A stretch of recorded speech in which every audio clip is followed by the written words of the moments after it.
Kalau Pak Jokowi yang melaporkan Bapak? Sudahlah, kalau Pak Jokowi mau lapor tidak apa-apalah. Kamu nggak takut? Saya tidak takut. Kan masuk penjara bukan akhir dari hidup, Pak.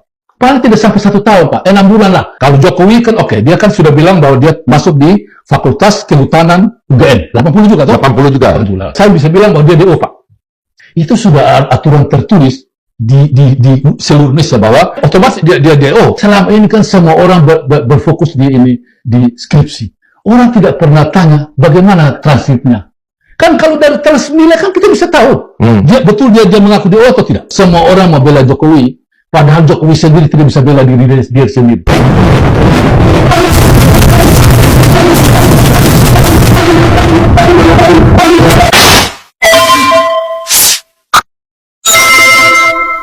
Sobat Marilog, pada tanggal 24 April 2025 kemarin, Profesor Dr. Insinyur Yusuf Leonard Henuk, seorang guru besar di Universitas Sumatera Utara, melaporkan akun Dian Sandi Utama yang menyebarkan, menurut Dian, ijazah asli dari Joko Widodo, yaitu ijazah sebagai sarjana dari Universitas Gadjah Mada. Nah, penyebaran itu sudah dilakukan sejak tanggal 1 April 2025 oleh Dian Sandi. Untuk melihat, mendengar, dan kemudian mengetahui apa yang menjadi dasar dari keputusan dari Profesor Yusuf ini, kita hadirkan beliau di Madilog kali ini. Selamat datang, Prof. Ya, selamat datang juga. Terima kasih banyak. Prof, bisa nggak diceritakan kenapa Prof melaporkan Dian Sandi ini? Oke, terima kasih banyak. Ini sudah pertemuan ketiga yang saya hadir. Yang pertama, saya diundang oleh wawancara tertulis di Detik Bali, dan yang barusan kedua di AI News, dan ini yang ketiga. Saya dipanggil untuk bicara tentang laporan saya. Saya harus berterima kasih. Oke. Ini tadi bilang saya dari Sumatera Utara. Oke, terima kasih. Memang saya selama ini masih status di dosen Sumatera Utara. Selama ini kan saya aktif di X, Pak. Ya. Twitter ya? Twitter. Twitter. Ya. Saya aktif sana. Jadi pada waktu tanggal 1, kok saya lihat kok ini Twitter ini Sandi itu ada. Nah, saya melihat sudah sampai jutaan orang baca itu kan. Jadi saya pikir, wah, ini dia sudah mengaku asli. Saya pikir, wah, kalau dia bilang asli, kenapa dia sebar? Padahal kan menurut ini, makanya saya pelajari juga, saya sekarang kebetulan lagi belajar hukum juga, saya pelajari bahwa ini salah, Pak. Dia menyebar ijazah orang lain tanpa izin itu salah. Ternyata saya buka di Undang-Undang ITE, dia di pasal 32.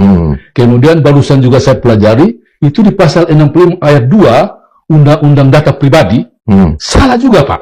Makanya setelah itu saya pikir, kalau selama ini orang semua fokus ke Rismon, ke Rui, dan ke Tifa, kenapa saya tidak masuk yang begini? Karena ini kan saya bela Jokowi ini kan, karena ini kan data pribadi dia yang disebar. Jadi ternyata di laporan saya yang mungkin Pak sudah lihat juga ada 14 halaman itu, saya lampirkan ini tanggal 1 April yang dia tweet itu, kemudian saya juga lampirkan komunikasi saya dengan dia.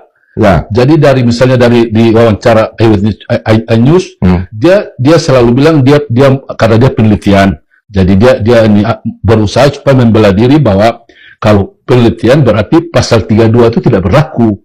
Padahal secara hukum kan kalau dia ini sebar itu data pribadi orang, itu kan? Ya. Kita lihat dulu prosesnya. Ketika Prof melapor tanggal 24 April itu gimana prosesnya? Oke, saya sudah 2 kali ini saya pernah lapor di Barreskrim. Ya. Jadi dulu waktu saya kan dulu pernah kasus dengan Pak SBY. Yang saya pernah mungkin pada dengar bahwa saya bilang Bapak mangkrak. Jadi saya pernah lapor karena di kader Demokrat lapor saya mau lapor di situ. Ya. Jadi waktu dulu saya ke sana, saya kan langsung ke lantai 11, Pak. Kita diskusi sudah oke. Datang di lantai 1 mau buat SPKT, ditolak, Pak. Nah, kali ini saya rubah strategi. Saya ke lantai 1 di Barreskrim di SPKT. Saya bilang, ini laporan saya. Saya betul-betul datang ada membela kepentingan Jokowi. Karena dia presiden kita 10 tahun. Kenapa orang dekat dia, misalnya Sandi ini, bisa sebar ijazahnya, itu salah Pak. Apalagi dia mengaku asli. Ya kalau asli kenapa kau sebar, ya kan? Kemudian di dalam ini kami dua diskusi juga di Twitter. Dia bilang, itu hoax. Kau janji saya bilang asli. Jadi saya pikir kalau asli ya saya percaya kau lah, karena kau paling sedikit kan orang tahu kau dekat dengan Jokowi karena kau kan kader PSI. Kaisang itu siapa kan? Jadi pasti ada kaitan dengan itu. Makanya saya pikir walaupun kau dekat dengan Pak Jokowi, tidak sepantasnya kau sebar itu. Nah, gimana tanggapan Baris Krim waktu itu, Pak? Awalnya kan waktu saya ke lapor, kan saya di SPKT. Jadi mereka bilang, oke, langsung ke lantai 11. Kemudian saya ada ruang istilahnya ini apa? Ruang diskusi lah. Oh, jadi waktu saya ke sana saya hanya bawa ini apa? Potongan-potongan ini screenshot yang pisah-pisah. Jadi saya tidak tahu bagaimana lapornya. Jadi mereka bilang, oh salah. Ini contohnya, kau buat surat ke Kapolri, Seki, Direktur Tindak Pidana Cyber, kemudian kau cerita kronologinya. Oh betul. Jadi akhirnya saya buat. Jadi istilahnya tanggal 24 saya ke sana. Kemudian dari pagi ya? Iya, dari pagi. Kemudian mereka bilang, oh, kau harus cari amplop dulu, kau taruh di dalam. Jangan kau sorong-sorong. Oh, terima kasih Pak. Saya kan baru tahu lapor begini kan. Jadi saya cari amplop di lantai 1 kan ada amplop. Saya beli. Kemudian saya juga karena saya semangat sudah diterima, saya juga bawa komputer saya. Bawa laptop. Jadi saya buat. Cuma kan waktu saya mau submit kan sudah sore Pak. Jadi tidak mungkin mereka bilang tanda terima. Mungkin saya bilang sudah yang penting terima saya pulang. Jadi makanya di tanda terima di itu tanggal 25 Pak. Karena sudah sore kan tidak mungkin ini di tanda terima kan. Tapi mereka sudah terima Pak. Ini kita lihatin ya. Kita lihatin ini model suratnya. Jadi kalau bagi para netizen yang ingin melapor ke Baris Krim, ini modelnya. Kepada yang terhormat Kepala Kepolisian CIEK, Direktur Tindak Pidana Cyber Baris Krim Polri, gedung ini baru perihalnya di situ Pak. Perihalnya segala macam. Itu terlapor. Nah, ini terapornya siapa? Itu yang ini ini bukti-buktinya. Bukti yang dilaporkan. Itu yang ini pasalnya. Pasal yang digunakan, yang dilanggar. Itu sama juga kronologinya. Kemudian diskusi kronologi semua, diskusinya sampai terakhir kan saya juga ini di halaman terakhir saya bilang bahwa saya yang melapor ya. Kemudian ada di sebelum itu kan saya pernah pengalaman lapor ijazah palsu Pak. Saya pernah di Sumatera Utara, saya ini lapor ini dokter harus palsu dari Pak Nixon Nababan, mantan Bupati Tapanuli Utara. Itu saya lapor Pak. Kemudian saya pernah lapor ini gelar Profesor Gadungan dari Pak Musli Umar, berhasil Pak. Jadi untuk yang kasus ini saya sudah pengalaman lapor. Dua-duanya itu berhasil ya? Bagi saya berhasil karena sampai sekarang kan ini walaupun proses ini hukumnya berjalan lambat karena untuk lawan misalnya Nixon Nababan kan susah Pak. Dia kan orang PDIP yang istilahnya punya jaringan ke atas. Saya sudah lapor sampai di di Propam, tidak bisa Pak. Jadi dari Polres Tapanuli Utara, saya datang ke Propam, tidak di Musli Umar, tapi kasus Musli Umar dia nggak pakai lagi Profesor. Ya, karena gara-gara saya kan dia tidak pakai lagi. Itu pengalaman saya yang saya anggap bahwa itu berhasil Pak. Nah, untuk Dian Sandi ini, Prof, ya apa yang Prof pertanyakan sebetulnya? Apakah keaslian ijazahnya sendiri atau? Enggak, karena untuk saya sudah percaya dia Pak. Karena dia bilang asli Pak. Dia asli 2 kali.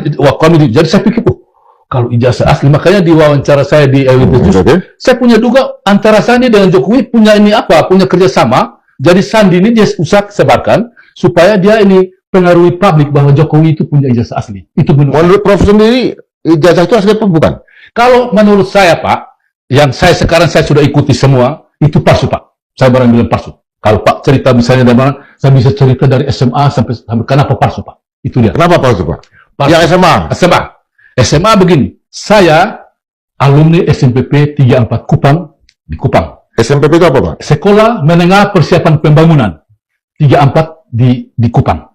Saya sudah tahu lama Pak. Alumni tahun 80 Pak. 80. Sama dengan Jokowi. Dan saya sudah tahu Jokowi ini SMPP Negeri 40 Surakarta, Solo. Saya sudah tahu. Nah makanya saya tidak kaget kalau sekarang ada laporan di gugatan di Pengadilan Negeri Surakarta tentang ini karena ada temannya mengaku bahwa Jokowi itu adalah alumni SMPP. Sedangkan selama ini berita yang tersebar di dunia bahwa dia mengaku SMA Negeri 6 Surakarta. Nah dari sejarahnya Pak, SMPP itu kan dia masuk 876 sama dengan saya juga. Kami sih. SNPP itu kan diberhentikan atau dihentikan itu tahun 85, Pak. 85. Jadi saya punya di SNPP 34 Kupang berubah jadi SMA 3 Kupang, Pak. SMA 3 Kupang. Sedangkan tahun 85. Sedangkan Jokowi SMA Negeri SNPP 60 Solo, dia berubah menjadi SMA Negeri 6 Surakarta. Itu dia. Jadi, kenapa? Tidak masuk akal? Iya, bagi saya tidak masuk akal. Karena bagaimana dia sudah tamat SNPP di tahun 85, tapi dia pakai SMA yang baru berdiri tahun 85, Pak. Ijazah itu. Nah, dia masuk UGM tahun 80, tapi menggunakan ijazah tahun SMA yang baru berdiri tahun 85. Itu menurut saya tidak masuk akal, Pak. Sekarang coba kalau bisa, saya tidak tahu. Kalau misalnya perkiraan saya, kalau ini pengadilan negeri Surakarta ini berjalan bagus, tidak ada intervensi, saya yakin gugatan diterima, Pak. Karena memang temannya mengaku bahwa pakai ijazah SNPP 40, Pak. Temannya. Makanya itu dipakai sebagai gugatan ke pengadilan negeri Surakarta. Artinya temannya tidak menggunakan SMA 6. Tidak menggunakan, Pak. Tidak Solo, tapi SNPP 40. Surakarta. Itu dia. Oke. Itu aja sudah menjadi... Iya, untuk saya sudah. Bagi saya itu sudahlah. Kemudian, walaupun sekarang kan ada ini gonjang-ganjing, dia lulus si Penmaru misalnya kan. Ada dari versi lain tidak lulus kan. Ada dari versi lain, ada namanya ada. Tapi saya curiga karena di versi yang dari kubu Jokowi, itu kan nama Jokowi seharusnya kalau mau ikut jujur, DJ, Pak. DJ. Tapi kenapa di situ J? Berarti Yoko. Kalau misalnya kita mau ini kan Yoko ya. Iya kan sekarang kita lihat tuh. Karena semua yang ada di yang menurut versi mungkin saya asli itu Joko, DJ. Nah sekarang mereka bagaimana caranya dari kubu mereka Joko? Itu bagi saya tidak masuk akal, Pak. Saya ini jujur, saya harus berdiri di sini, saya guru besar, Pak. Bagi saya itu sudah tidak masuk akal, Pak. Dan kami guru besar punya tugas itu telah diatur dalam Undang-Undang Guru pasal 49 ayat 2, mencerahkan masyarakat. Makanya saya berdiri di sini, saya tidak, mungkin kalau Rismon sama ini sama Roy sama Tifa, mereka kan internal kan, karena mereka di UGM, saya eksternal, Pak. Saya dari luar, saya bicara apa adanya.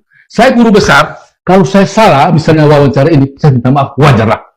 Saya bukan politisi, jadi salah harus bilang benar, bukan, Pak. Saya akademisi murni, yaitu kalau saya salah misalnya wawancara ini, saya minta maaf Jokowi, salah. Oke, Prof. Prof tamat tahun 80 masuk mana, Prof? Saya masuk tahun 80, kemudian saya tamat masuk ke Fakultas Peternakan Universitas Nusa Cendana di Kupang, 88. Fakultas Peternakan. Universitas Nusa Cendana. Kalau Jokowi kan dia kan sudah bilang bahwa dia masuk di Fakultas Kehutanan UGM, 80 juga toh? 80 juga. Nah, saya waktu itu, maka ini saya bisa bilang bahwa dia DO, Pak. Dia DO? Ya, menurut saya dia DO. Kenapa? Karena begini, kami waktu kuliah tahun 80, itu kan dari pergeseran dari dari Desember ke Juni, Pak. Jadi kami masuk Juni, kan? Itu sudah aturan tertulis di seluruh Indonesia bahwa IP di semester 4 itu ada penilaian, Pak. Semester 4 ada penilaian bahwa IP 2,5 ke atas berhak tulis skripsi. Oke. IP 2,5 ke sampai 2 berarti dia berhak tulis makalah. Jadi penelitian kan? Sedangkan IP di bawah 2,0 sesuai pengakuan Jokowi di Tempo 9 Juli 2013 dia DO, Pak. Dia DO. Makanya karena IP dia nggak sampai 2. Iya, nggak sampai 2. Makanya dia otomatis dia DO. Tidak mungkin dia. Menurut peraturan yang berlaku pada saat kami kuliah. Waktu mulai tahun 80. Tahun 80. Itu ya. Jadi bagi saya itu DO. Nah, kalau misalnya dia sudah DO, tidak mungkin dia tulis skripsi, Pak. Apalagi kan sekarang kalau kita lihat skripsinya tidak disahkan oleh dekan, Pak. Yang menurut data yang saya dapat dari Rismon itu, yang tanda tangannya satu orang. Padahal kalau kita mau ini kan penguji semua tanda tangan kemudian disahkan oleh dekan, kan? Tidak. Nah, sekarang bagaimana? Itu buktinya dia tidak mungkin punya ini skripsi, Pak. Bagaimana orang ini IP di bawah 2,0 sesuai pengakuan Jokowi kemudian dia bisa skripsi? Tidak mungkin, Pak. Kemudian sampai ke tingkat Prof dari penulisan makalah, artinya dari 2 ke 2,5 makalah kan, 25 ke atas ini skripsi. Kemudian katanya saya dengar juga itu dalam debatnya Prof dengan Dian Sandi, dia katanya KKN juga. Apa ada KKN juga waktu itu? Enggak, selama ini kan di semua UGM banyak orang kan sudah tanya di mana KKN dia. Kan tidak ada. Kalau Prof Saya KKN, kalau saya KKN di desa namanya Desa Liliba. Desa Liliba, Kabupaten Kupang Tengah. Dulu Kabupaten Kupang Tengah. Saya KKN di situ. Itu wajib, Pak. Jadi sebelum kita mau penelitian, kita KKN dulu, Pak. Jadi karena waktu itu kan saya KKN, kemudian saya penelitian. Karena saya kerja 4 tahun, kan. Saya target 4 tahun. Jadi saya bersyukur, Pak. Saya 4 tahun tamat, Pak. Jadi saya lahir 62, 22 tahun saya tamat, Pak. Jadi bagi saya, kalau sampai sekarang dia tidak KKN, bagaimana dia bisa ini? Sekarang begini, Pak. Untuk mau ajukan skripsi, harus selesaikan 120 SKS. Itu rata-rata berlaku di Indonesia. Dia bisa dapat itu nggak? Kalau IP 2 di bawah 2, tidak mungkin dia dapat itu, Pak. Tidak mungkin, Pak. Harus lanjut ke tahun kelima ya? Ya, ke tahun kelima. Kemudian selama ini kan semua orang berfokus di skripsi. Orang tidak pernah tanya bagaimana transkripnya. Kan kalau dari transkrip nilai kan kita bisa tahu. Dia mengaku dia atau tidak, ya kan? Tapi sekarang orang tidak pernah tahu. Saya tidak tahu UGM ini dia disimpan transkrip nilai nggak? Kan itu harus tercatat. Apa maksudnya transkrip nilai S1? Transkrip nilai S1. Karena begini, ini skripsi itu kan 6 SKS. Ya. Jadi kalau syaratnya kan kita sudah 120, kita berhak ajukan proposal. Karena itu saya mau tanya, contohnya saya mau tanya mata kuliah wajibnya apa? Karena peternakan dengan pertanian kan agak mirip. Ya. Apa mata kuliah wajib? Oh, wajibnya MKDU, Pak. MKDU itu wajib, Pak. Bahasa Indonesia, bahasa Inggris, kemudian ada kalau untuk bahasa Indonesia, bahasa Inggris ya. Iya.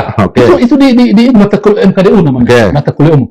ISD, ISB, ilmu sosial dasar, ilmu budaya dasar. Itu kan itu. Sedangkan kalau dia sudah naik ke atas kan sudah penjurusan, Pak. Ya, jurusan apa? Oh, kalau kami kan peternakan, Pak. Ya, peternakan ya misalnya anatomi ternak, kemudian mikrobiologi. Saya tidak tahu di kehutanan kan. Dan itu kan biasanya nilai itu kan bukan hanya dalam bentuk SKS, tapi nilai pribadi juga ada kan? Iya, nilai pribadi yang ada di KRS itu, Pak.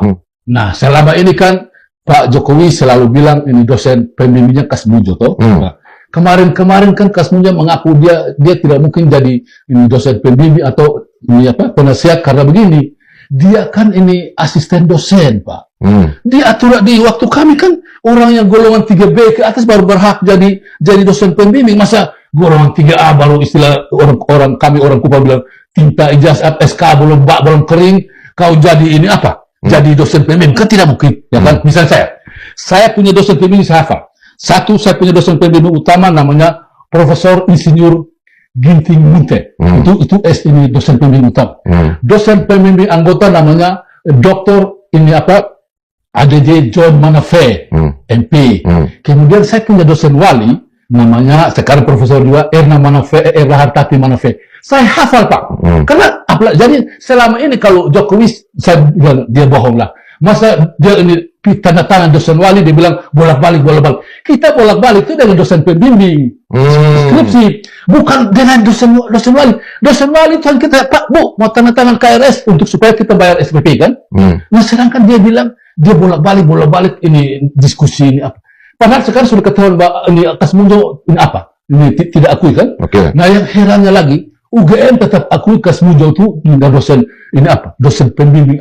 Tidak mungkin lah dia sekarang orangnya masih hidup, orangnya sudah tua, makin tua kayaknya dia lebih jujur, Pak. Jadi saya yakin dia lebih jujur, kan dia sudah tahu. Saya juga makin tua saya harus jujur bicara. Saya tidak lama kan sudah mati, dia sama juga. Kami sudah di atas manula kan, tidak lama mati. Karena kita mau tipu-tipu, Pak.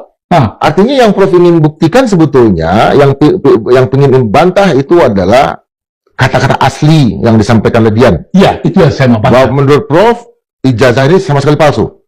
Kalau menurut saya palsu, Pak. Contoh, saya mau bilang lagi. Di buku alumni, ada saya sudah tersebar lah. Tersebut ada foto di situ, nama Jokowi, tapi alumni SMA Negeri Yogyakarta. Saya sudah cari-cari lagi. Ternyata alumni SMA 6 Yogyakarta itu Hari Mulyono. Berarti yang selama ini yang ditugaskan oleh Profesor Egy Sujana, bahwa itu Hari Mulyono itu adalah ini saudara adik dari Pak Jokowi yang kawin itu, ijazah kemungkinan dipakai oleh Jokowi. Itu makanya bukti aja. Di ijazahnya jujur, Pak. Kita tidak pakai forensik, kita bisa tahu. Ijazah tempel, Pak.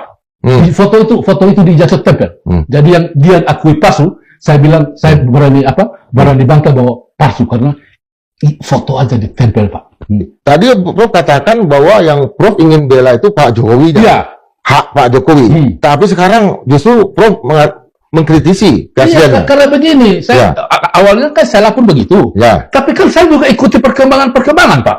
Ternyata sekarang kan berubah seperti itu, Pak. Jadi saya juga, misalnya ini DO baru seorang sudah cerita, berarti saya benar. Jadi saya sudah punya kesimpulan, saya pernah tulis bahwa ada 9 fakta yang saya bilang. Satu, SMA kan palsu, kan. Kemudian dia IP 2,0, nah, berarti dia DO. DO kan tidak mungkin dia tulis skripsi. Nah, skripsi yang ada di UKM itu palsu. Kemudian ini buku alumni itu palsu. Wisuda pun palsu, ya kan? Nah, kalau semua palsu, bagaimana kita mau buktikan begini? Sekarang selama ini kan orang selalu digertak oleh Pak Jokowi bahwa aslinya ada di Barreskrim. Nah, kita lihat sekarang Barreskrim bilang tidak ada aslinya. Yang dia bawa fotokopi. Makanya dulu waktu dia ke Barreskrim, saya juga heran Pak Jokowi. Asli barang-barang asli dia bawa taruh di kertas kuning baru dia lipat-lipat. Saya bantah di Twitter saya bahwa itu palsu, Pak. Barang berharga begitu, Pak. Kan harus ada map khusus yang kita simpan ini berkas-berkas. Kenapa dia bawa lipat-lipat begitu? Nah, ternyata betul kan? Bahwa itu ini fotokopi. Nah, sekarang sudah diakui oleh ini Roy Suryo waktu dia diperiksa di Barreskrim. Dia tanya, mana ini apa istilahnya jejak digital yang screenshot dia? Tidak ada, Pak. Nah, bagaimana bisa jatuhkan atau tersangkakan ini Roy respon dengan Tifa, padahal kan pakai ijazah fotokopi, tidak mungkin, Pak. Jadi yang ingin Prof buktikan itu apa dari Sandi? Oh, dari Sandi adalah saya mau buktikan apa betul yang dia bilang asli atau tidak. Kalau memang dia asli, mungkin saya harus akui bahwa kalau itu betul asli, saya harus ralat kalimat saya yang akhir ini bahwa saya salah. Tapi sekarang saya tetap bertahan karena saya ikuti perkembangan, Pak. Saya sampai terakhir yang ini ada bantah-bantahan antara ini Kasbujo dengan UGM dengan Jokowi kan? Karena menurut Prof kan ada pelanggaran yang dilakukan oleh dia. Misalnya dia menyebarkan ijazah orang lain. Karena ijazah itu milik pribadi, bukan publik. Menurut Prof, ijazahnya Jokowi itu udah publik apa privat? Enggak, untuk masalah sekarang. Untuk masalah sekarang saya anggap masih walaupun sekarang kalau bagi saya itu sudah umum, tapi sekarang yang saya kaget di waktu gugatan yang masuk di Pengadilan Negeri Surakarta, di KPU kosong, Pak. Ijazah mulai SD, SMP, SMA tidak ada. Yang ada hanya Fakultas Hukum tahun 1985. Tapi saya tidak tahu KPU bisa buktikan di sana nggak? Saya tidak tahu. Karena itu kan mestinya kalau udah ada di KPU, karena saya juga pernah maju DPR, maju wali kota, itu jadi publik karena kita masukkan ke websitenya KPU. Iya, betul. Tapi sekarang kan ini bagi saya, kan ini kenapa saya lapor Sandi? Karena dia bilang bahwa aslinya ada di lemari Jokowi, Pak. Kalau asli ada di Jokowi, berarti ini pribadi Jokowi, Pak, yang dia simpan itu kan. Nah, saya tidak ada kaitan dengan yang di KPU itu. Mungkin itu benar, tapi bagi saya, karena dia sudah mengaku ke saya bahwa ini ijazah asli kan ada di lemari Jokowi. Dia bilang dia foto dari ijazah itu. Nah, berarti kan ini pribadi, Pak, ya kan? Ya, artinya di sini dalam debat yang Prof lakukan dengan Dian Sandi ini di Twitter itu dia menjawab di lemari Jokowi.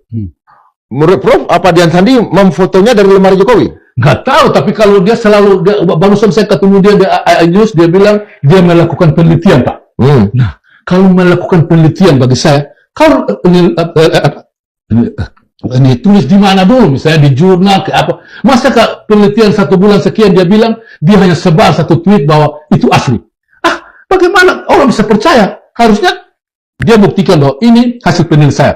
Ini yang asli yang saya dapat. Ada data pendukung karena kita di Twitter kan ada 4 peluang gambar diberikan. Jadi kalau untuk meyakinkan orang harus banding dulu yang itu. Nah, sekarang orang sudah keluarkan lagi ijazah pembanding itu dia palsu, Pak. Contoh, nomor seri aja tidak benar. 1. Yang kedua, di jurusan di ijazah yang diakui Sandi sebar itu kosong, Pak. Tidak ada tulisan. Padahal Jokowi mengaku teknologi kayu. Tidak ada orang di UGM sudah tidak. Makanya kenapa saya bilang palsu? Karena begini, mantan rektor UGM Sofyan Effendi, dia sudah akui bahwa tidak ada di sana, Pak. Kan baru-baru kenapa saya lapor? Karena kaget-kaget ada berita bahwa ada hilang di sana, Pak. Ada hilang di UGM. Jokowi juga akui hilang. Makanya saya bilang, kalau hilang berarti mungkin yang curi ini Sandi, Pak. Karena sudah kan pengumuman dari di UGM bahwa hilang. Kemudian Jokowi bilang hilang, kalau ada dia akan tunjukkan. Berarti Sandi ini sudah curi kalau menurut saya, Pak. Makanya di IWT sudah, kau dapat izin dari Jokowi kau? Kan tidak ada. apakah curi dari Jokowi? Itu, tapi dia selalu berkelit, dia terangkan saya tentang pasal itu. Makanya saya bilang, habis ini saya ketemu ketemu Barreskrim lagi dengan ada podcast ini. Saya tunjukkan, saya sudah punya 3 bukti Pak. Dari detik, kemudian eyewitness juga dan body log. Ini. Prof mengatakan di sini untuk segera tangkap kader PSI Dian Sandi yang telah upload ijazah alisi tanggal 1 April agar dipenjarakan. Tapi sekaligus juga Prof mengatakan meyakini bahwa Jokowi itu drop out. Nanti kalau Prof yang sebaliknya dilaporkan ke polisi, tidak apa Pak, saya kan guru besar Pak. Kalau memang dilaporkan ulang juga, saya tidak. Yang penting sekarang begini, saya pada posisi yang banyak orang sekarang berjuang untuk kebenaran. Kalaupun saya tunjukkan DO salah pun, saya berhak minta maaf lah. Saya kan guru besar Pak. Guru besar kan kalau kami salah Pak. Pak Jokowi, saya minta maaf, saya bilang Pak DO, tapi Pak buktikan dulu. Mana ini transit Bapak, buktikan ke saya. Supaya kalau Pak Jokowi yang melaporkan Bapak, Pak Jokowi tidak mungkin, dia kan pejabat sekarang di Bank dan Antara, tidak mungkin dia lapor. Apalagi sekarang sudah putusan MK kan, untuk yang begini-begini kan tidak mungkin dia lapor Pak. Tapi kan Roy Suryo, Dr. Tifa, sama ini kan dia laporkan. Sudahlah, kalau memang kalau Pak Jokowi mau lapor tidak apa-apa lah. Namanya kan kita cari pembenaran, ada bisa buktikan di pengadilan. Kamu nggak takut? Saya tidak takut. Saya sudah pernah kasus begini, undang ETS sudah 5 kali Pak. Paling jujur Pak. Kalau misalnya kita masih sopan-sopan, ini kan di TV ini kan paling tidak sampai 1 tahun Pak, 6 bulan lah. Saya pernah 6 bulan kok, 6 bulan itu. 2 bulan saja. 2 bulan, ya. 2 bulan. Jadi kalau untuk ini, kalau untuk kebenaran Pak, kalau untuk kan masuk penjara bukan akhir dari hidup Pak.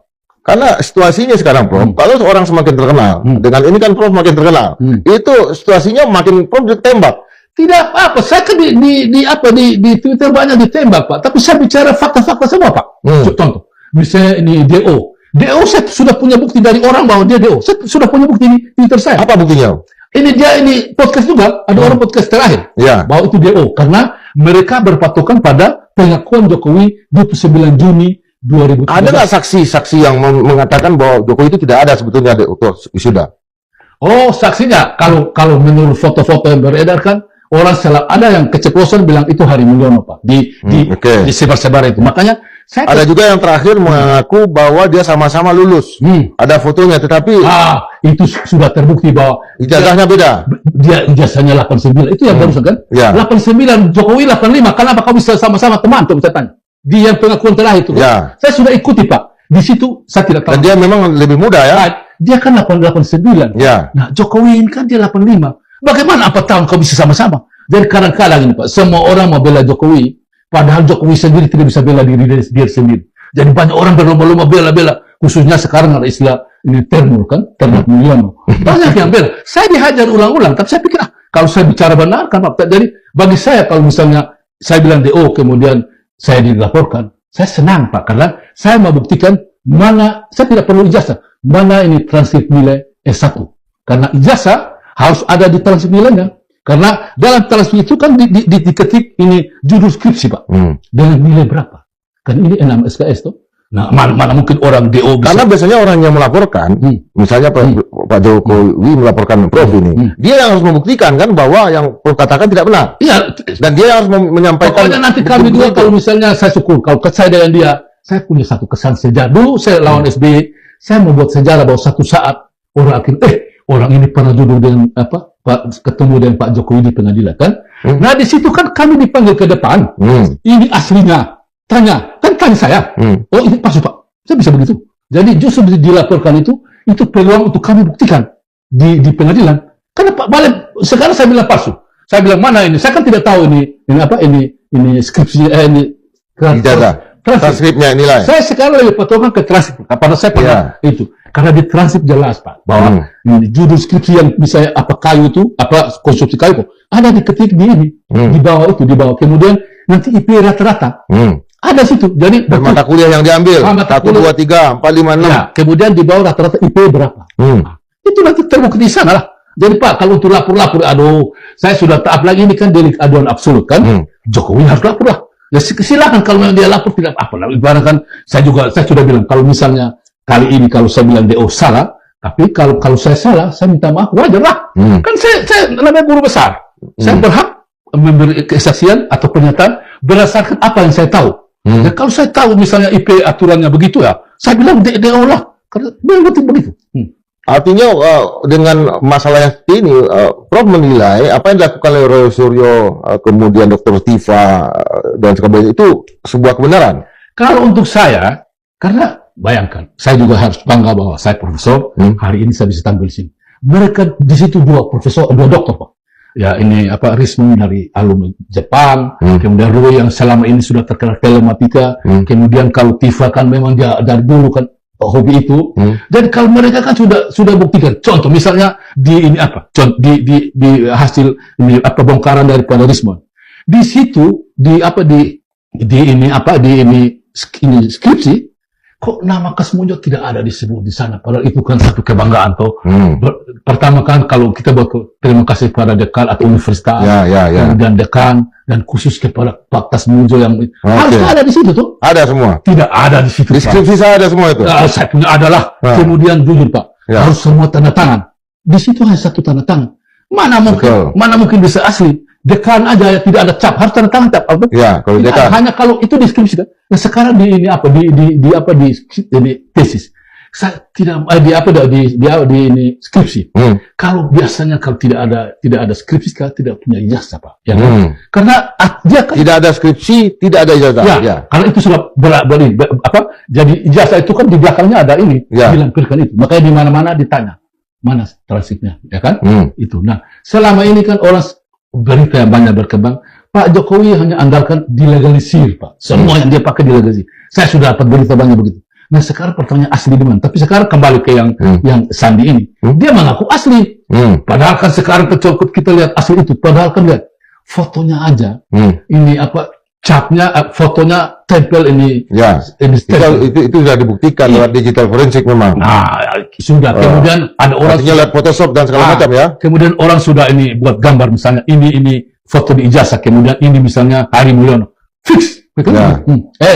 Termasuk susunan gigi dan segala macam yang berbeda. Kalau gigi kan mata, Kalau gigi kan itu ini istilahnya Tifa yang punya jago lah. Ya. Dia selalu tahu itu. Saya tidak tahu itu, tapi yang saya tahu lihat yang fakta yang jelas-jelas bahwa foto itu tempel, Pak. Tempel sampai ini orang sudah Rismon sudah buktikan bahwa itu foto timpa ini stempel toh. Nah, padahal kalau kita banding dengan asli yang lain ini stempelnya di atas foto, Pak. Itu jadi saya tidak tahu nanti ke depan ini kasus bagaimana, tapi sekarang kayaknya kalau mau lihat apa yang bisa saya lakukan dan fakta yang saya mau kemukakan hari ini bisa benar, Pak. Bahwa satu DO tidak mungkin dia lulus, Pak. Nanti kalau dipanggil sama Bareskrim lagi, apa yang Prof mau katakan? Saya kan tadi ini barusan saya selama ini kan saya belum ke sana. Tapi saya hanya mau tambah pasal supaya istilahnya selalu keren pasal berlapis, Pak. Jadi tadi sudah pasal 32 kan, undang-undang. Sekarang pasal 65 ayat 2 Undang-Undang Perlindungan Data UDP. Saya mau tambah itu. Kemudian saya mau tambah ini misalnya hasil ini wawancara saya di Detik Bali, kemudian iNews, kemudian hari ini. Jadi 3 yang saya mau tambah. Supaya saya tidak tahu bagaimana ini ditindaklanjuti atau saya tidak tahu. Tapi bagi saya ini laporan yang saya sudah buat bagus untuk saya lah. Bahwa misalnya ini sebar data pribadi orang kan tidak salah lah. Apalagi dia sudah mengaku bahwa aslinya ada di lemari. Berarti menurut saya selalu ulang juga bahwa kemungkinan apa? Bahwa ini Jokowi peralat ini Sandi supaya pengaruhi publik bahwa dia punya asli, Pak. Itu kemungkinan, Pak. Tapi saya tidak tahu lah. Sekarang kita masih. Ya, menurut Prof ini tujuannya apa? Sandi ini? Tujuannya apa selain itu? Selain mempengaruhi publik? Tujuannya kan selama ini kan 10 tahun selalu orang banggakan asli-asli semua kan. Jadi dia mau tetap bertahan bahwa itu asli. Padahal kita mau lihat, apalagi sekarang kalau kita mau lihat, Pak, yang dia bilang asli, tapi sudah ada kontroversi dengan yang terbaru, misalnya Kasmujo. Kasmujo aja mengaku bahwa dia ini. Jadi bagi saya ini ada sesuatu yang tidak beres di UGM. Karena begini, ini mantan rektor Sofyan Effendi bilang tidak mungkin tidak ada. Karena waktu hilang kan dibilang bagaimana kita bisa tahu kalau tidak ada. Kemudian barusan saya juga ikuti Dewan Guru Besar, Ketua Dewan Guru Besar Baikuni, Profesor Baikuni bilang begini. Baikuni yang tunjukkan. Mari kita ini ini utamakan kejujuran. Tunjukkan ini ijazahku, mana ijazahmu. Nah, bagi saya, apalagi Ibu Megawati sudah bilang walaupun mereka mau lapor, tapi sekarang kan, apalagi dia kan sudah 10 tahun, mantan presiden, hal-hal yang sepele, kenapa kau tidak tunjukkan? Contoh, dulu waktu di Obama, mereka kan di Amerika kan ragukan dia punya tempat tanggal lahir, Hawaii atau dia tunjukkan ini. Nah, kan apalagi sekarang lagi anehnya begini. Ini orang projo sudah akui bahwa Jokowi itu ijazahnya palsu, Pak. Wawancara di Kompas TV, dia Jokowi itu lapor ke ini ke Polres ini Polda Metro karena dia yakin ijazahnya palsu. Saya tidak tahu itu pernyataan benar, tapi bagi saya benar lah. Dia tidak koreksi ke kalimatnya. Dia bicara bebas-bebas saja. Jadi sekarang sudah terbuka banyak bahwa ini istilahnya semua mau bela, tapi tidak punya dasar hukum yang kuat. Makanya akhirnya sekarang sudah berantakan kan. Nah, ini contoh misalnya barusan, pikiran saya adalah Jokowi ketemu Kasmujo untuk pengaruh dia tetap bertahan pada apa yang kau aku dulu kan. Tapi ternyata mungkin dia sudah tua, dia sadar bahwa itu salah. Dia sudah bilang bahwa dulu saya hanya asdos, asisten dosen. Kan tidak mungkin dia jadi ini bimbing-bimbing saja. Yang ingin Prof buktikan dari itu lagi apa nih kebohongan Jokowi ini yang terus menerus, atau ingin Jokowi minta maaf atau apa? Enggak, kalau bisa ya, misalnya kan selama ini orang sudah tahu banyak, makanya sekarang kalau dia bicara ini, contoh, dia bicara waktu di wawancara dia ketemu ini Kasmujo bilang dia tawar ini bantuan hukum. Nah, Kasmujo ini bantah tidak punya. Aduh, kenapa? Kemudian dia bilang dia bawa ijazah asli ke Barreskrim bantah tidak ada, bawa fotokopi. Ini aja dia kan pemimpin, Pak, kan? Kenapa tidak bicara jujur? Kayaknya kalau dia bicara jujur, kayak dia orang semua akan aku dia bahwa memang selama saya salah. Itu kan kita kan orang Indonesia kan saling pemaaf. Kalau misalnya ucapan Jokowi tunjukkan, atau kalau misalnya kan mereka kan fokus ditunjukkan ijazah. Saya hanya minta mana transkrip nilai S1. Kalau saya bisa dapat itu, saya bisa tahu IP-nya berapa, apa betul sesuai dengan dia ini akui pada tanggal 29 Juni 2013 di bawah 1,2 itu di seminar internasional, di seminar nasional di Universitas Islam, itu ada ada Profesor Mahmud MD, kemudian Ma'aruf yang sudah meninggal dari Muhammadiyah. Itu orang-orang Safi Ma'arif itu kan orang-orang yang duduk sama-sama begitu, masa kau bisa berarti dia jujur dulu, Pak. Dia jujur dulu. Nah, dia tidak tahu bahwa kejujuran itu bagi saya, dan dulu saya suka IP kalau sampai di bawah 2, makanya saya pernah tulis kalau IP di bawah 2 tidak mungkin dia dapat itu, karena pasti dia lebih banyak, Pak. Jadi yang terakhir yang Prof ingin lakukan, Pak Jokowi ini minta maaf atau jujur, atau kalau dia nggak bisa tunjukkan semua itu, nggak ada transkrip nilai, nggak tahu. Pokoknya saya bilang jujurlah, kalau memang ini kan namanya pejabat negara tuh, mantan presiden tuh, masa dia buat ini harus berkelit-kelit kan tidak mungkin. Dia sudah punya rekor yang bagus selama pimpin Indonesia kan. Hanya gara-gara ini aja tidak jujur kan salah, Pak. Lalu Dian Sandinya menurut Prof kalau memang dia salah, artinya apa yang dia ungkapkan itu tidak palsu, apa yang harus dilakukan Dian Sandi? Ya, Dian Sandi kalau memang sesuai dengan pasal yang laporan, penjara lah. Kan pasal 32 kan menyebarkan ijazah kan salah. Kemudian pasal ini 65 ayat 2 ini data pribadi salah. Kalau yang disebarkan itu palsu, ya pasti tidak tahu. Yang penting dia mengaku saya asli, Pak. Jadi kalau palsu ya pasti sudah tahu lah. Saya tidak tahu itu kan di Barreskrim yang proses itu kan. Tidak tahu, tapi kalau dia sudah mengaku ke saya asli. Jadi kalau asli ya memang ini, apalagi sekarang kan orang selalu ini fokus bahwa itu asli. Karena dari kubu Rismon sudah Rismon dan kawan-kawan bilang palsu kan. Tapi dari kubu sebelah asli. Jadi saya tidak tahu mana, tapi bagi saya itu palsu, Pak. Saya ikut juga yang grup-grup itu. Iya.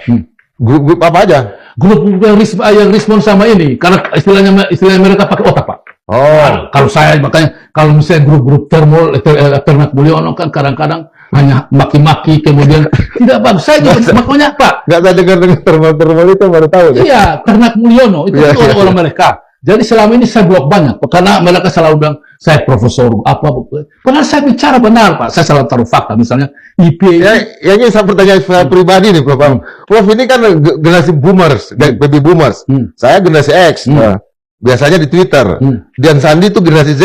Prof itu berhadapan sama mereka, tapi Prof kuat ya.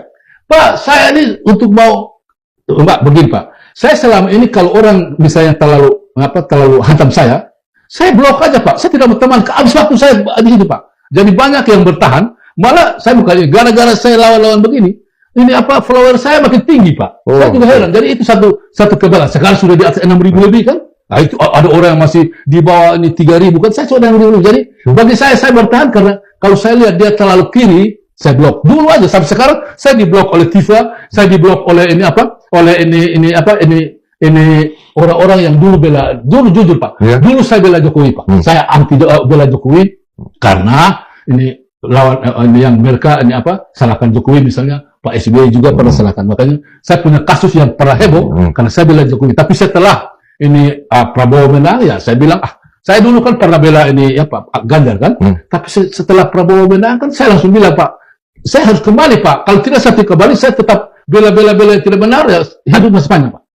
Prof tiba-tiba muncul sekarang dengan ini dan begitu aktif, begitu energik, itu ada yang nyuruh? Aduh Pak, saya selama ini main sendiri-sendiri Pak. Saya sudah profesor, baru saya disuruh orang, kan malu lah. Saya memang dari awal memang orang kiri Pak. Coba bayangkan. Ya. Dulu yang orang kiri apa orang kere? Orang kiri dan kere juga Pak. Orang dua-dua, kiri dan kere. Tapi kere yang tidak terlalu parah juga. Iya. Kiri nggak parah juga. Jadi biasa-biasa aja. Ya. Jadi maksudnya apa Bapak orang kiri? Saya orang kiri kan dulu kan, saya ini bela Jokowi karena banyak orang kiri hajar Jokowi. Kan. Sekarang kan saya harus kembali ke bela ini Prabowo karena banyak orang-orang yang tidak ada yang tidak suka dia juga. Tapi saya bela karena bagaimanapun dia sudah presiden, begitu. Nah sekarang kan masalah yang adalah orang mau supaya kalau bisa Pak Prabowo jangan terlalu tergantung di Jokowi kan begitu. Pendapat Prof apa? Ini keinginannya membela Prabowo apa untuk mengeluarkan Jokowi juga? Bukan, bagi saya adalah mari kita ini misalnya Prabowo contoh. Prabowo kan selama ini kan selalu bilang korupsi, anti korupsi kan. Tapi kan kalau kita melihat kan banyak yang Bapak ini kan hanya bicara aja kan. Tapi orang di sekeliling dia yang ini tidak pernah disentuh tuh. Makanya saya dulu kan dia bilang sampai Antartika dia kejar. Padahal di dekat-dekat kan ada banyak yang tidak bisa ini. Nah, tujuannya kalau banyak orang mau kalau bisa ya karena ini sekarang eranya dia tuh. Nah, kalau kita mau lihat dari politik yang hebat itu barusan pemecatan yang Jenderal Kunto itu Pak, ya kan? Saya pikir itu menurut saya lah, saya tidak bahwa itu makanya saya bisa tahu bahwa itu arahan Jokowi karena langsung diganti oleh ajudan Jokowi kan. Berarti ini ajudan, berarti ada permainan. Tapi kalau kan diganti oleh ini Prabowo lah. Dibatalkan. Nah, pembatalan itu bagi saya itu sudah pukulan telak ke dia Pak.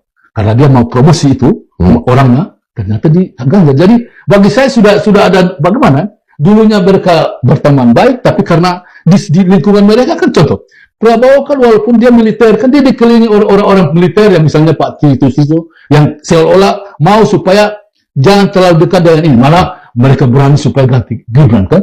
Padahal Pak Jokowi ini kan paling tinggi dia bertahan sekarang kan menyelamatkan Gibran. Supaya di tahun 2029 ya Gibran bisa maju kan begitu. Nah itu, jadi itu yang pikiran saya bahwa gara-gara Pak Jenderal Kunto, anaknya Trisno itu, kita bisa belajar bahwa oh ini sudah ada keretakan di dalam Pak. Gitu. Udah ada keretakan di dalam. Artinya, Prof, secara politik sekarang hubungan Prabowo dengan Pak Gibran ini gimana? Nggak, kalau saya kan secara pemilihan mereka 2-1 lah, ya kan? Karena dia menang. Tapi kan di sekeliling mereka kan ada kubu yang berbeda-beda, toh kan? Misalnya di Prabowo kan bagaimanapun dia kan dukung, dia paling sedikit dia dengar ke teman-teman militernya kan? Nah itu jadi bagi saya mereka ada kubu-kubuan di dalam itu. Nah, di dalam pemerintahan Prabowo sekarang Pak. Prof melihat ke depan ini apa ada perlu reshuffle untuk kubu-kubu yang dekat dengan Jokowi? Tidak tahu Pak, kalau untuk saya ya kalau misalnya Pak Prabowo berani reshuffle hebat. Contoh sekarang yang ini Budi Ari kan orang sudah di pengadilan bahwa dia ada kaitan dengan dengan judi online. Masa Pak ini Prabowo tidak bisa ambil kebijakan ganti aja ini kan masih banyak yang antri. Makanya saya juga pernah lamar menteri Pak, walaupun gagal. Bagi saya gagal biasa, yang penting lamar-lamar aja tidak Pak. Dulu waktu Pak ini karena Pak Jokowi Pak Jokowi juga waktu saya bela itu saya pernah lamar menteri. Orang ketawa saya, saya bilang saya lamar salah juga, tidak mati kan. Kemudian waktu Pak Prabowo saya juga lamar Pak, bahwa saya kebetulan sekarang adalah ketua komunitas Median Lain Laut Timur Indonesia. Laut Timur. Jadi saya ini adalah kebetulan orang Rote. Saya mau berjuang supaya di era Pak Prabowo kami ambil kembali ini Pulau Pasir itu, karena itu bagian dari NKRI. Itu saya bisa buktikan. Pasir yang sekarang milik Australia. Itu menurut sejarahnya sekarang. Di bawah tahun 72 dia bagian dari Kabupaten Kupang, yaitu Rote. Di atas tahun 72 setelah ada MOU, dia sudah dicaplok oleh Australia. Australia kan caplok pakai MOU. MOU itu kan tidak sah, Pak. Karena di pasal 11 MOU itu bilang begini. Perjanjian ini sah apabila diratifikasi oleh kedua negara. Sampai sekarang kan DPR RI tidak pernah ratifikasi. Itu sebagai orang Rote ya, sebagai orang Rote. Untuk apa masalah yang terkait dengan hubungan Prabowo dengan Jokowi ini? Sebagai orang Rote, melihatnya apa yang penting? Oh, kalau Pak Jokowi memang dulu kami terlalu anggap dia hebat, Pak. Rote. Jadi dulu dia pernah ke Rote. Oh iya, itu saya tahu. Kami ini beri dia Maneleo Rotendao, Pak. Jadi dia itu raja kami. Tapi kan bagi kami yang orang-orang di Rote yang pintar, kalau walaupun dia raja, kalau dia salah, kita lawan, Pak. Makanya sekarang, saya mau buktikan supaya kalau bisa, Pak Jokowi tunjukkan aslinya, kalah semua kan? Kalau memang ini bukti dari Sandi, atau satu saat Jokowi bilang, ini asli. Oh, pasti semua akan puji dia. Apa tadi istilahnya? Istilahnya sebagai raja Rote apa istilahnya? Maneleo Rotendao. Dulu kan dia diberikan oleh mantan bupati, namanya Lens Hani. Nah, dia waktu saya masih ingat tuh pakaiannya topi ini Tilangga. Apa? Tilangga namanya. Tilangga. Itu topi kebanggaan kami, Pak. Jadi awalnya begitu, tapi sekarang kan sudah ada kasus begini. Karena Prof kan belajar di Sumatera, ngajar di Sumatera Utara. Istilah orang Melayu itu Raja Alim, Raja disembah, Raja Lalim, Raja disangga. Itu kami juga begitu, Pak. Apalagi kami kan tidak, istilahnya bukan bodoh, Pak. Jadi kalau walaupun salah kami dukung-dukung juga. Kita juga punya otak. Misalnya sekarang kan banyak orang yang punya otak. Sekarang aja ini Profesor Jimli Asidik sudah akui. Dulu awal-awal kan dia bilang ini, Risma kayaknya ini dia bilang Jokowi bahwa orang yang ini lawan Jokowi adalah picik, itu salah, Pak. Sekarang dia sudah akui bahwa kemungkinan ini Risma itu benar, Pak. Dia baru akui. Jadi profesor aja dulu salah, dia bisa rubah kan? Ya saya juga begitu. Kalau misalnya sekarang habis podcast ini saya disalah, namanya minta maaf biasa tuh, contoh kan? Tapi saya tetap bertahan bahwa dari argumen saya sebagai bukan orang UGM, orang dari luar yang berpatokan kalau misalnya mereka kan ahli forensik. Saya kalau saya pakai IPK lah, ini prestasi komunitas kan, bahwa di bawah 2,0 DO. Indeks prestasi kumulatif. Itu dia. Saya lagi memohon kepada pemerintah atau Menteri Pendidikan dan Rektor USU agar pindahkan saya ke Universitas Nusa Lontar di Rote, tempat leluhur saya. Jadi itu permintaan saya lah. Saya sudah bersurat juga ke Pak Presiden, semua. Nah ini sudah tiga periode menteri saya berjuang untuk pindah, Pak. Ditahan oleh Rektor USU itu biasalah. Karena yang penting saya tidak pernah belum dipecat. Nanti kita sampaikan sama Menteri. Menterinya. Saya bilang Pak Juliarto, bantu saya pindah lah. Oke, Prof. Terima kasih, Prof. Terima kasih banyak. Sobat Madilog, kita punya profesor yang sangat bersemangat dengan begitu banyak data dalam pikirannya, sehingga saya harus berdialog baik secara substansi tapi juga secara subjektif beliau gitu. Kita tetap mengharapkan bahwa demokrasi Indonesia dan kemudian segala masalah yang muncul menjadi kasus di publik itu juga mendapat perhatian dari para profesor-profesor yang lain dengan cara mereka masing-masing, gaya mereka masing-masing, dan seperti kita tahu tadi, Prof sudah menjelaskan bahwa ini dilakukan secara pribadi. Kita berharap semangat Prof Yusuf tetap menyala. Sampai jumpa dalam edisi berikutnya. Tetap berpikir merdeka 100%. Makasih, Prof. Thanks.